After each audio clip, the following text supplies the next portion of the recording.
The Pirate Bay Trial. The Pirate Bay is commonly known as TPB. It was founded in 2003 in Sweden. It's an online index of digital content of entertainment media and software, where visitors can search, download, and contribute magnet links and torrent files. It has two main advantages. The first one, to provide highly secure, no questions asked hosting services to its users. The second one, to facilitate peer-to-peer file sharing among users of the BitTorrent protocol. On the websites, the torrents are organized into categories. As you can see, there are audio, video, applications, games, porn, and others. How does it work? Users are allowed to download torrents anonymously. To upload and comment torrents, users are required to register at no cost. Its founders are Fredrik Neg, Gottfried Svanton, Peter Sund, and Carl Landstorm, a Swedish businessman. Gottfried, alias Anakata, is a Swedish computer specialist, known as the former co-owner of the web hosting company PRQ. Fredrik, alias Tiamo, is the co-founder of Pirate Bay and the Swedish internet service provider and web hosting company PRQ. Peter, alias Brock P, is a Swedish politician and spokesperson. Why did they get into trouble? The Pirate Bay has sparked controversy and discussion about legal aspects of file sharing, copyright, and civil liberties. It has become a platform for political initiatives against established intellectual property laws and a central figure in an anti-copyright movement. The Motion Picture Association of America wrote in a press release on saying, since filing a criminal complaint in Sweden in 2004, the film industry has worked vigorously with Swedish and US governments to shut this illegal website down. In 2006, a raid against the Pirate Bay and people involved in the website took place. Later in 2009, they were charged of allegations of copyright violations. Let's see some of the big guys who are suing them. There are 20th Century Fox, Sony Music Entertainment, Columbia Pictures, Warner Brothers, Blizzard Entertainment, EMI, and the list goes on. The trial days.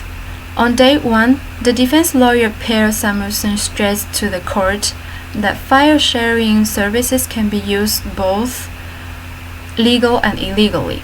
He argued that it's legal to offer a service that can be used in both a legal and illegal way according to Swedish law, and that the TPB services can be compared to making cars that can be driven faster than the speed limit.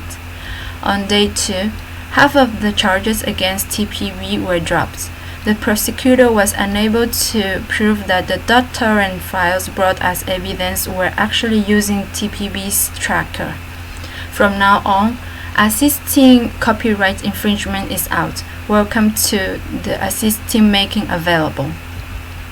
On day 3, the defense attorney presented an argument later dubbed the King Kong defense.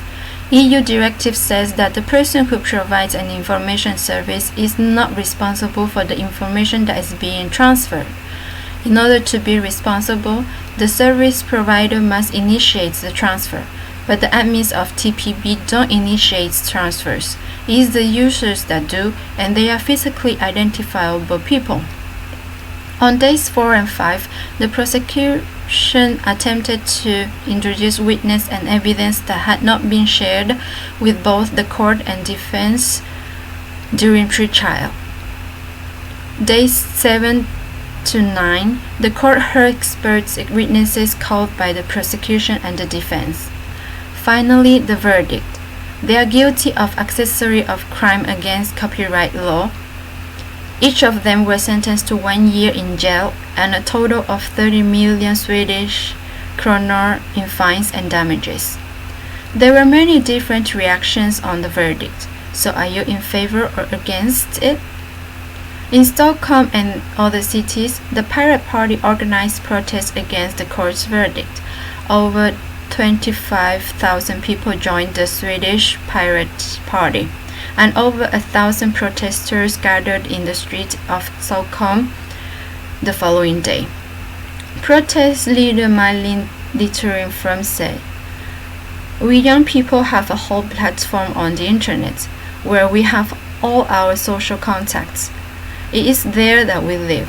The state is trying to control the internet and by extension our private lives." Pirate Party chairman claimed that the establishment and politicians have declared war against our whole generation. Some high-profile copyright holders publicly defended the verdict, such as the ex-Beatle Paul McCartney, Mark Mulligan from Forrester Research, and the European Association of Internet Service Providers. Thank you very much for watching this video. I hope you liked it. See ya.